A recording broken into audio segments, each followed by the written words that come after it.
Morning, Black people. Good morning. I hope you guys are having a wonderful day. Welcome to drboycetv.com, the home for intelligent Black people. My name is Dr. Boyce Watkins, and I am casually dressed today because I am about to get on an airplane, and I'm going to New York City, and then I got to go out of the country for a little while. So I'm on a world tour right now. Looking forward to it. Anyway, I hope you guys are having a wonderful day. And as you come in, please hit the thumbs up button. Thumbs up. Make sure you hit the share, subscribe button. Shout out the city you're from. Let me know what city you're coming from. We got intelligent Black people all around the world. We got B1 Black First people everywhere. And as you guys know, we have a movie coming out this summer. We're starting our own movie industry. A lot of people doing a lot of talking, but ain't nobody building nothing. What we trying to build over here? We have a movie coming out this summer called B1 the Movie. We're going to release it on Marcus Garvey's birthday in Atlanta. Rick Mathis is the director. I will keep you guys posted on that. Anyway, let's talk about this topic today. It's a really big one. It's a really good one, and it's one that I think provides not just information that will help your bank account, but it also provides perspective on finances and understanding just what's really happening in this crazy world of wealth and money, finance and investing. It has to do with something called streamflation.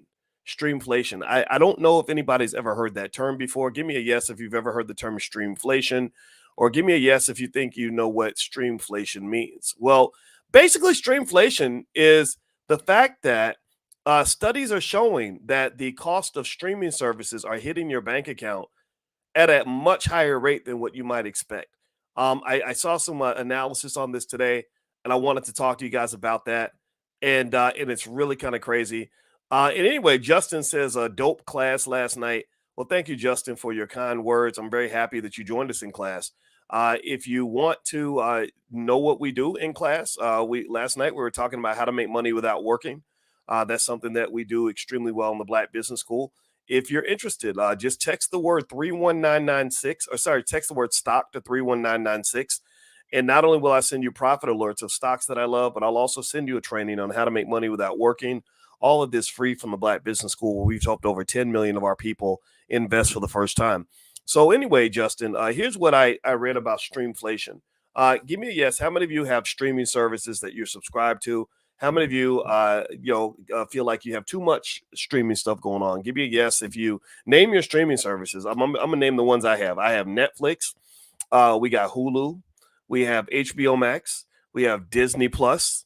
I don't have YouTube TV anymore. I think I did the free trial and got rid of that. I do have Spotify, and in fact, this podcast is on Spotify. If you go to Spotify and look up the name Boyce Watkins, you'll find me on Spotify.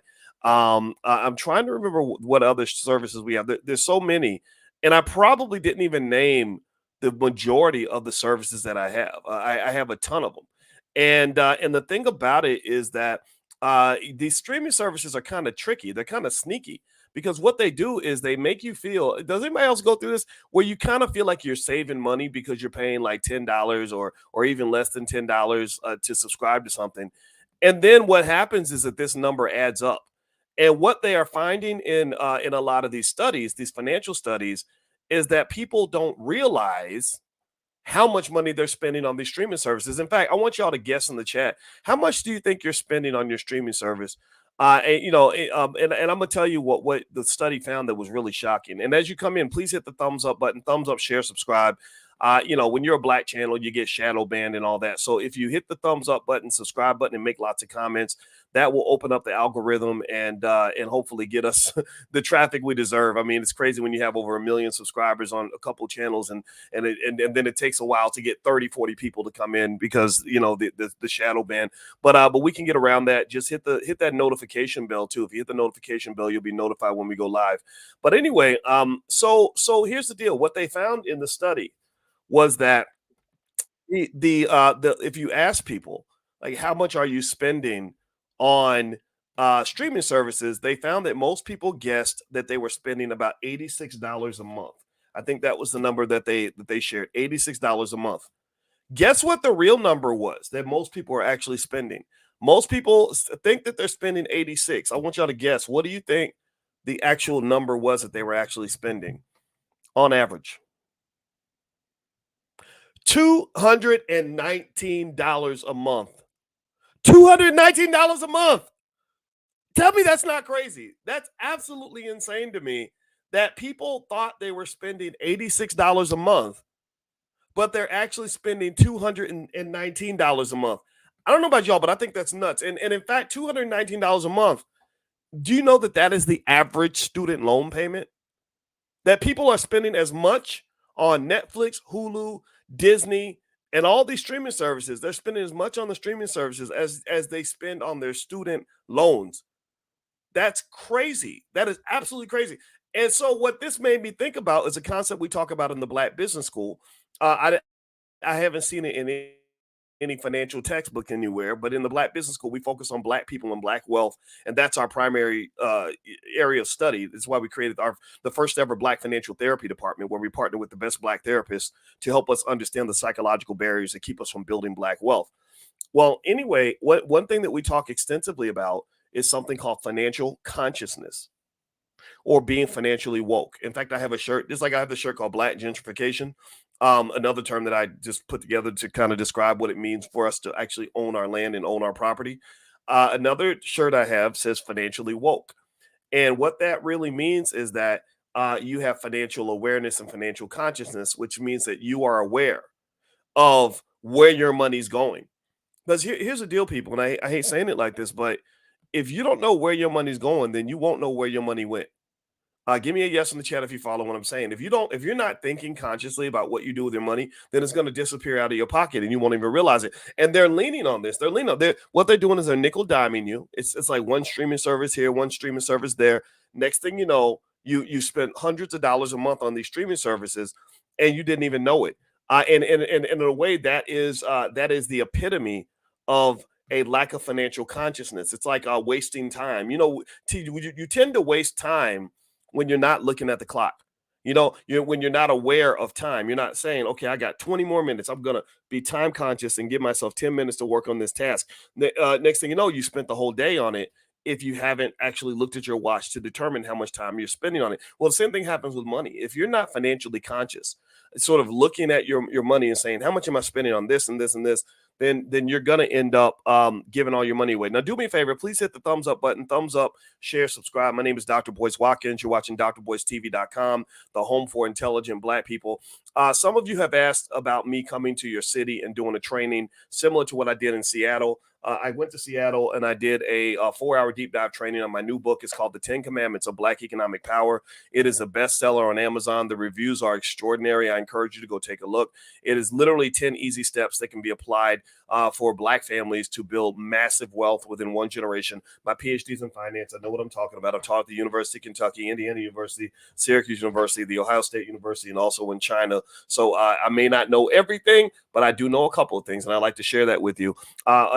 So if you'd like for me to come to your city and you have a group of people that can pull together the money for the deposit, then and you can get a venue, then we will partner with you. We'll actually market on this platform your event to get people to come out so you can make money. And if that's something you want to do, you want to go into business with us, just email manager@boycewatkins.com and you do your part, we'll do ours. And that's what we did for the folks in Seattle. We said, you pay the deposit, you get the venue. We'll market, and then when I come out there's a little more to pay because there is a fee for the training. But if you share that amongst a lot of people, then it can be something good. And in Seattle, they actually formed out of that. They formed an investment club in that space with about 70 Black folks in Seattle. Shout out to Seattle. They're actually investing together. They're buying stocks together. They're making money together. This is how you make money. You make money as a group. You don't make as much money as an individual. So feel free to email manager@boycewatkins.com if that's something that's of interest to you.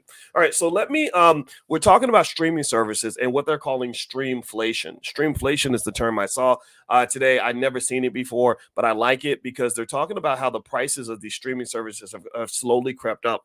And I'm going to give you the anatomy of why this is happening and what's going on with your bank account in terms of streaming. So if I was to look at the largest streaming services, ranked, let me look at a ranking. I'm Googling literally a ranking of the largest streaming services. Okay. All right. So ranking of largest streaming services, Netflix is number one, 232 million subscribers in the first quarter of 2023. Number two is Prime Video. How many of y'all give me a yes if you subscribe to any of these? How many of you? How many of y'all Netflixers we got up in here? How many of y'all have a Netflix account? If you're a Netflixer, say yes in the chat. Number two is Prime Video, Amazon. How many Amazon Prime members we got in here? Give me a yes if you're an Amazon person. Disney Plus. How many of y'all got some crazy badass kids that made you subscribe to Disney Plus? Give me a yes if you. I think that if we got rid of our Disney subscription, our children would murder us in our sleep. I think that if we ever got rid of Disney, we would probably, I wouldn't be breathing tomorrow. How many of you are subscribers to HBO Max? What about HBO Max? The next number 5 is Paramount Plus. Paramount Plus has good shows. I'm guilty. I subscribe to all these things, so I need to go look at how much I'm spending. Hulu. Anybody subscribe to Hulu? Give me a yes in the chat if you subscribe to Hulu. What about Apple TV? Any Apple TV subscribers in the building? Stars. I don't subscribe to Stars. I don't think anybody. Stars. Y'all. I don't even know how y'all got on this list, to be honest with you. Anyway, all right. So here's what's going on with the streaming services, and I want to kind of give you some insights into some of this. They got Peacock, ESPN Plus, all that. All right, so here's the deal. Streaming services have gone up in price. They are charging people much more money. They are finding, let's see, I'm gonna give you some examples. Spotify, which they included on the list, they went up by $1 in the last couple of years, but they're not the biggest culprit. YouTube TV has gone up from $40 to $73 in the last 5 years. That's a massive increase. Netflix has gone up from $11 to $15.49. Disney Plus has gone up from $7 in 2019 to $11. ESPN Plus has doubled from $5 to $10 a month. So that's a big deal. And what's crazy about this is that a lot of these streaming services are not even profitable. A lot of them are actually losing money. That's the crazy part. And in fact, actually, yesterday we had a pretty robust conversation about a black business, a small black business called the Tulsa Real Estate Fund. And one of the points that I made to everybody who because there are some people who love it, some people who hate it. I was an investor in the Tulsa Fund, and we talked about it extensively. Because I said, look, I'm not interested in running away from questions about it. I think people should talk about these things so we can understand wealth together. And one of the critiques of the Tulsa Fund, and I really want critics to kind of hear this, is that one of the things I heard people say is that, Jay Morrison lost money in the Tulsa Fund, but yet he collected $600,000 in fees. Right. That's what they said. I don't know the data. I haven't seen the data exactly, but I'm just going to take their word for it. They said that the fund lost money and he still collected his fee. I get that and I hear that. But one of the things that I pointed out to them is I said, we can obsess ourselves with a small black business that lost, a couple $1,000,000. But at the same time, we should also think about those big white businesses that are taking billions of dollars from the black community, right? There are companies. There's Facebook. Facebook probably takes at least $3, $4, $5 billion a year out of the black community, because a lot of these people that chat the most and talk the most and gossip the most, they're doing it on Facebook and Instagram. Bernard Arnault, who runs Louis Vuitton, Moet Hennessy, probably makes $5 to $10 billion a year from the black community selling these overpriced luxury goods. If you keep going down the list, the other interesting point is that I think it's very important to understand that losing money does not mean that the CEO does not deserve compensation. And I'll give you one example.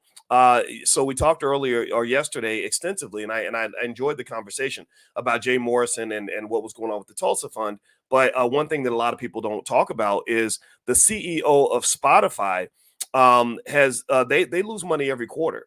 Spotify has lost billions of dollars, not just a couple $1,000,000. They've lost billions of dollars, and their CEO isn't making 600,000. I think people mentioned 600,000 as Jay's fee. I don't know what he got for his management fee, but the CEO of Spotify, Dan Eck, has made 2.4 billion in stock options. His net worth has gone up by 2.4 billion. So I hope you'll hear me. Give me a yes if you understand where I'm coming from. That even though you might have an issue with a certain black-owned business that maybe you don't want to participate with, which is certainly within your rights, I would encourage those who obsess themselves with the small black business to spend just as much energy going after the big white business that's really taking a lot of money. The small black business might be getting this much, the big white business is getting that much. So when people say, well, the reason that we're obsessed with the Tulsa Fund is because we're protecting black dollars, you're not really protecting black dollars if you're not going after the people who are taking the most black dollars, right?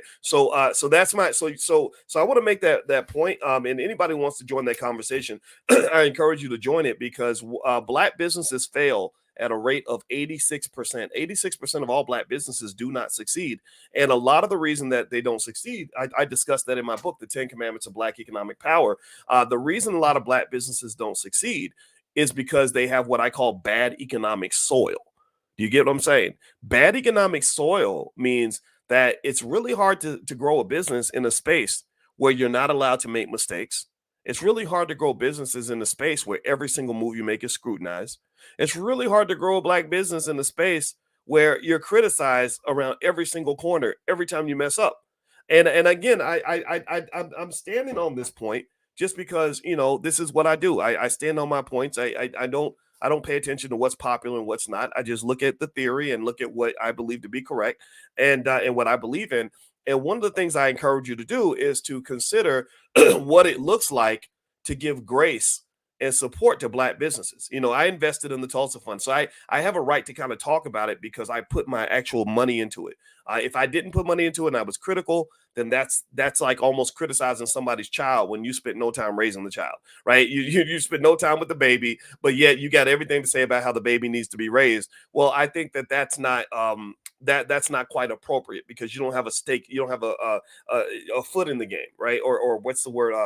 Not your foot in. What is it? You don't have a horse in the race, so to speak, right? So ultimately, what I would just say overall is that when you hear people criticizing the hell out of a black-owned business, I just want you to turn and ask them, how many white-owned businesses have you criticized in the same way, at the same level, with the same veracity and the same venom and the same consistency? And I guarantee you that 9 times out of 10, most of the people on the internet that might find a black-owned business that they hate rarely will talk about white-owned businesses. And I think that some of that's because we're afraid of white people. I really believe that. I just really think that we are intimidated and we don't feel like we can do anything about that. But because we can't take down Facebook that's taking billions of dollars from the black community, but we could take down that little black-owned business, which unfortunately is one of the reasons why Zuckerberg will all and the other Bergs, all the other Bergs that have taken trillions of dollars out of the black community, the Bergs can come in and rob the entire bank, and we will let them go scot-free while we'll go after Tyrone and Pookie and JoJo and Billy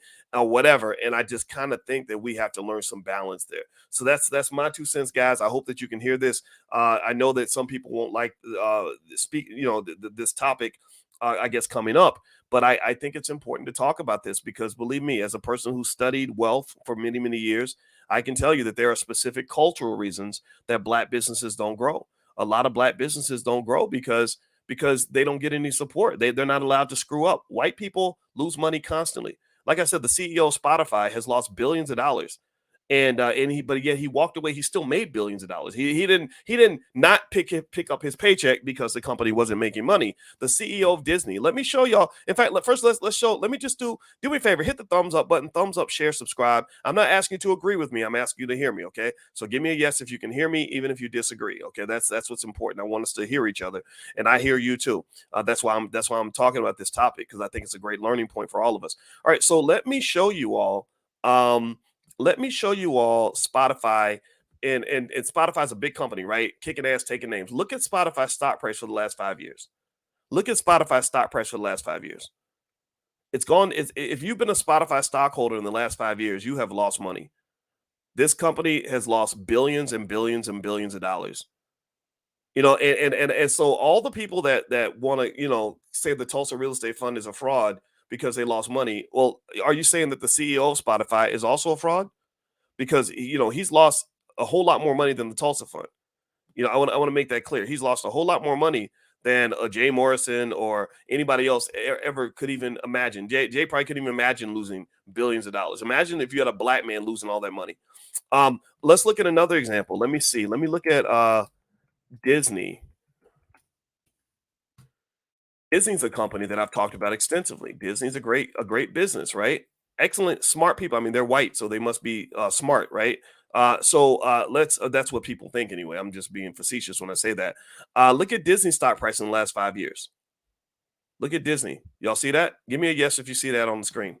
Look at Disney's stock price over the last 5 years, and what it's been doing. Let me move my thing there. There you go, so you can see it more clearly. Hold on, let me scroll it up so you can see it a little better. Sorry about that. Y'all see Disney stock price on there? And if you're listening on Spotify, I'm showing a screenshot of Disney stock. Look at Disney.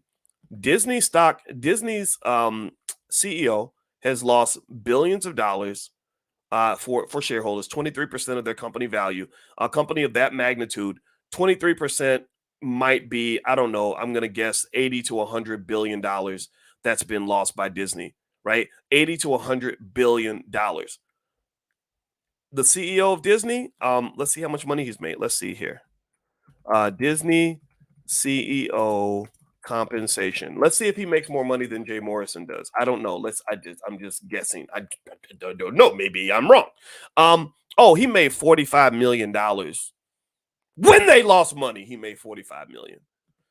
When they lost money. So I'm making this point, and I know sometimes I come off like an ass, and if I do, I just apologize. Sorry, not sorry. Like, I'm sorry, but I'm not sorry. I can't stop being who I am, but at the same time, I'm sorry if my truths are hurting your feelings. But I just want y'all to kind of, when you see people going hard at a black-owned business and saying that Negro over there made $45, he made 45. You stealing from the black community. You took $45. I really encourage you to say, okay, now that you finished criticizing, now that you finished telling us about the flaws of black people, I need you to see. I want to see if you're also telling us about the flaws of white people. And that's just my 2 cents. I really, and I'm sticking on that point. I know that in some cases, it's a losing battle. I'm going to have some people that will never hear what I'm saying because they're just choosing not to. But I will. I just want everybody who is trying to be intelligent about this, trying to be fair, trying to be balanced, to look at all the facts and to just understand this fundamental rule about business. This is a lesson right now. A business that isn't making money is not necessarily a fraudulent business, right? And what's interesting is that when we see a black man lose money, we say he didn't make money, so he must be a crook. But that would be calling the CEO of Disney a crook. That would be calling the CEO of Spotify a crook. These guys are not crooks. They just run a company that isn't making money, right? And they've been losing money consistently. I could keep going down the list. Y'all want another example? Anybody ever heard of a company called Uber? Anybody ever heard of Uber? Is Uber making money? What y'all think? It's Uber. I mean, their CEOs. I'm sure he's made billions of dollars. So Uber's got to be making money, right? Is Uber profitable? What do y'all think? Let's see here. Uber. Let me Google it. Uber profits. Let's see here. Okay, revenue, net income. Oh, what? Uber lost $157 million last quarter. They're losing over $100 million a quarter. Their operating income, negative $262 million. And let's see, when was Uber founded?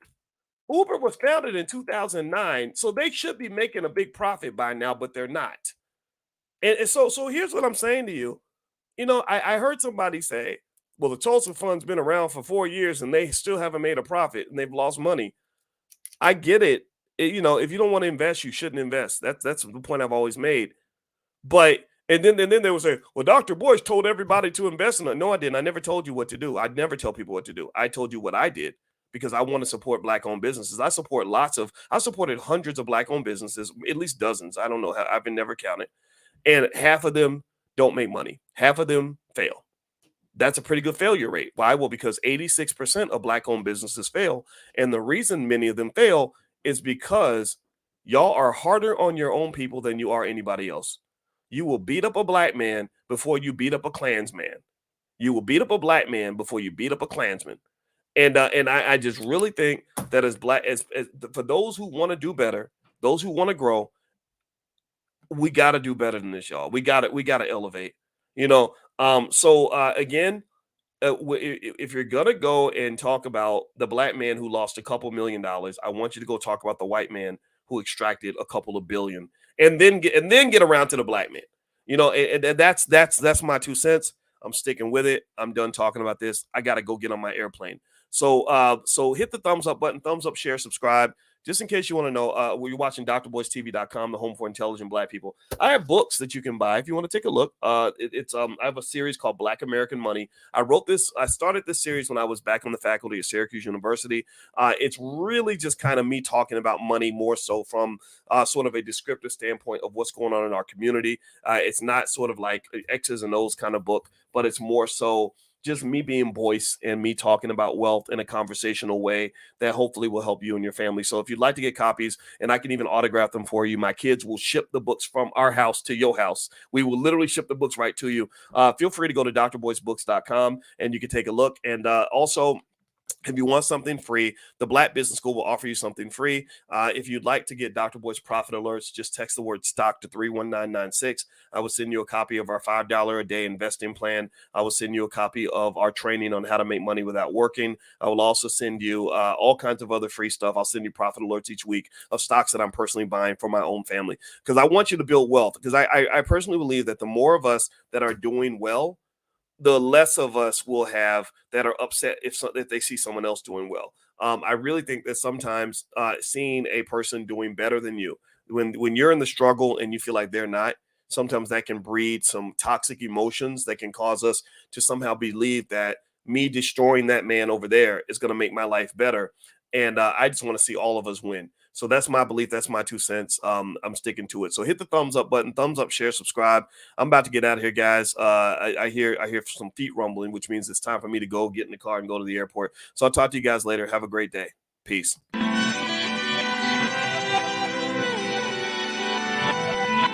Here we are, clan the isms, cataclysm, great.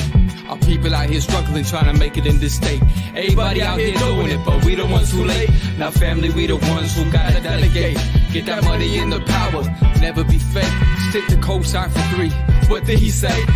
Create jobs, support our own. Educate the same and buy back your home. Got 3 degrees, triple 10. 3 PhDs, now we on the CNN. DBTV, let's talk about negligence. Ignorance is bliss, but we can turn it to intelligence. Believe none of what you hear, half of what you see. Let's break it down.